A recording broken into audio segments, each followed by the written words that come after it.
네, 다음은 이제 글자 왼쪽, 가운데, 오른쪽 정렬에 대해서 말씀을 드릴 건데, 글자 정렬을 단순하게 말씀드리고자 하는 건 아니에요. 그냥 여러분들 뭐 이렇게 누르실 때도 있고, 뭐 왼쪽 Alt, L, E, 뭐 E, R 이렇게 쓰시는 분들도 있고 다양하게 있을 건데, 이 얘기를 하고자 하는 건 아니고, 여기서 조금 더 들어간 얘기를 할 거예요. 자, 무슨 얘기를 할 거냐? 자, 우리가 보통 텍스트를 만들면 이렇게 만들어요. 네, 다시 텍스트를 만들면 이렇게 만들어요. 그리고 우리는 어떤 경우가 있냐면 얘네들을 뭐 조원들의 이름이다, 아니면 뭐 팀명이다, 뭐 그런 거 보통 발표자료에서 만들잖아요. 그러면 뭐 슬라이드 하나 만들고 여기다가 뭐 백그라운드 이미지를 깔든 어떻게 하든 만든 다음에 조원 이름 최영역 이렇게 쓰겠죠. 그리고 조원 이름 뭐 홍길동, 와 진짜 진부하죠. 이렇게 쓰겠죠. 뭐 홍길동이 여러 번 있으면 홍길동 이렇게 쓰시겠죠. 그리고 아까 우리 정리할 딱 배운 거 Alt 딱 누르면 딱 정리가 되겠죠. 뭐 어찌됐건 이런 식으로 뭔가 갖다 놓고 쓰시겠죠. 근데 우리는 여기다가 또 뭐 예를 들면 이런 것도 쓰죠. 팀명,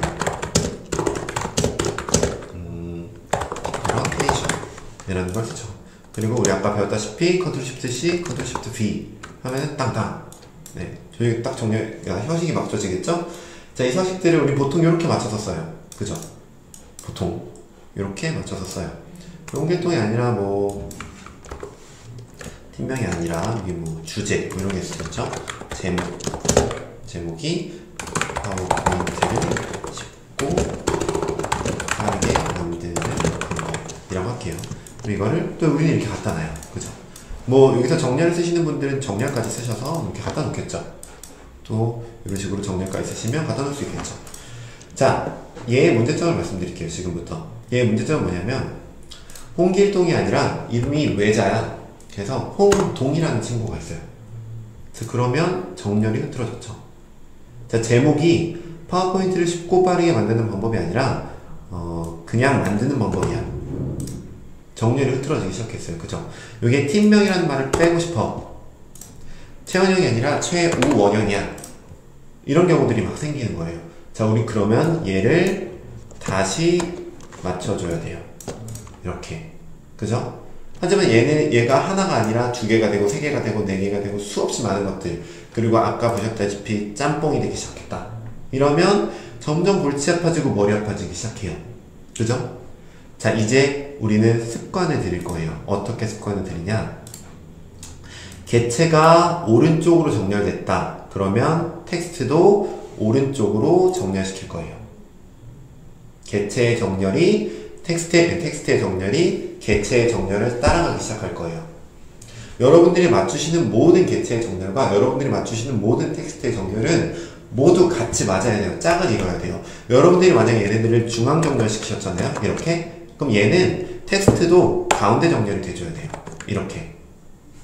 여러분들이 만약에 얘를 왼쪽 정렬로 맞췄다. 뭐 Alt 3이 왼쪽이니까 왼쪽 정렬로 맞췄다. 그러면 텍스트도 Ctrl L을 찍어주셔야 돼요. 그래야 얘가 수정됐을 때 이상하지가 않아요. 얘가 만약에 가운데 정렬을 계속 가지고 있다. 그럼 얘가 수정되면 이렇게 돼요. 그럼 다시 맞춰야 되잖아요. 우리. 그죠? 그러면 우리 다시 선택해서 다시 맞춰줘야 돼요. 이러지 말자는 거죠. 개체의 정렬과 파워포인트 텍스트의 정렬을 같이 가주자는 거예요. 그래서 이게 반드시 습관이 들어주셔야 돼요. 자, 또 어떤 경우가 있냐? 우리는 이런 경우들이 생겨요. 자, 이 개체는 텍스트가 얘와 얘는 텍스트가 가운데 맞춰져 있는 거죠. 때문에 얘의 정렬은 텍스트 가운데 정렬이 맞아요. 그죠? 하지만 얘 위아래 또한 맞춰줘야 돼요. 이 위아래도 텍스트가 정렬을 가지고 있거든요. 엔터 치잖아요. 그러면 밑으로 내려가요. 잘못된 정렬인 거예요. 제대로 된 정렬을 어떻게 하셔야 되냐? 얘도 중간을 맞춰주셔야 돼요. 그럼 앞으로 얘는 이렇게 중간에 맞춰줘요. 자, 무슨 말이냐? 사실 이 텍스트 박스는 좌우 정렬, 텍스트 오른쪽 정렬, 왼쪽 정렬, 가운데 정렬, 양쪽 정렬도 가지고 있지만 위아래도 정렬을 가지고 있어요. 그래서 우리가 보통 박스를 만들면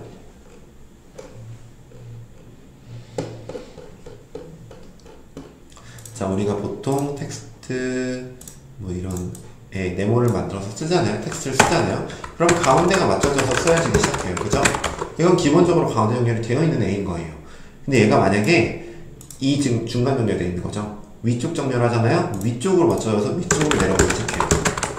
얘가 아래쪽 정렬되잖아요. 아래쪽으로 맞춰서 아래쪽 위로 올라가기 시작해요. 이렇게. 즉 텍스트의 정렬이 중앙으로 맞췄다. 그럼 중앙 정렬을 얘도 맞춰줘야 된다는 소리예요. 중앙, 중앙, 중앙. 근데 중앙으로 맞췄다. 근데 이렇게 놓지 말자는 거예요. 이렇게 놓지 말자는 거예요.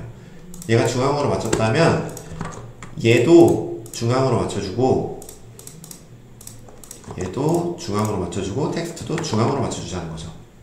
자, 이게 언제였냐? 이런 경우 좋아요. 얘가 텍스트 중앙과 중앙이 맞춰져 있다면 얘를 모두 선택해서 크기를 조절했다고 가정해볼게요. 그러면 이렇게 작게 줄이거나 혹은 이렇게 크게 늘린 경우가 생기겠죠?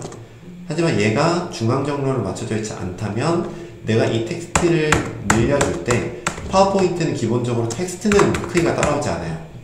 그래서 그룹으로 지었다고 한들 텍스트 크기는 다시 맞춰줘야 돼요. 어쩔 수가 없어. 이건 내 태생이 그래. 그래서 텍스트를 다시 맞출 때 얘가 중앙 정렬이 되어 있지 않으면 이상하게 맞춰지기 시작해요. 이상하게 맞춰지는 거 한번 보여드릴게요.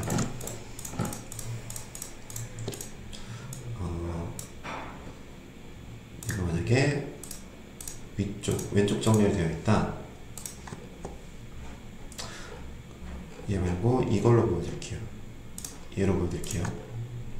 자, 얘 크기를 조절한다. 얘 크기 조절하는데 얘가 위쪽 정렬이 되어 있고 왼쪽 정렬이 되어 있다. 그걸 내가 이걸 억지로 맞췄던 애들이다 라고 생각해 보면은 그럼 나중에 얘 크기를 조절하잖아요. 그러면 얘가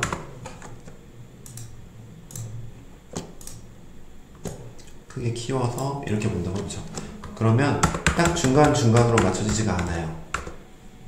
왼쪽 이상하게 애매모호하게 이상하게 맞춰져요. 그래서 크기를 조절할 때 뭔가 좀 달라져요. 원래 의도했었던 바와. 때문에 얘를 우리는 아까 150번 설정했으니까 얘를 중간으로 딱 맞춰주시고 나서 크기를 조절을 해주시면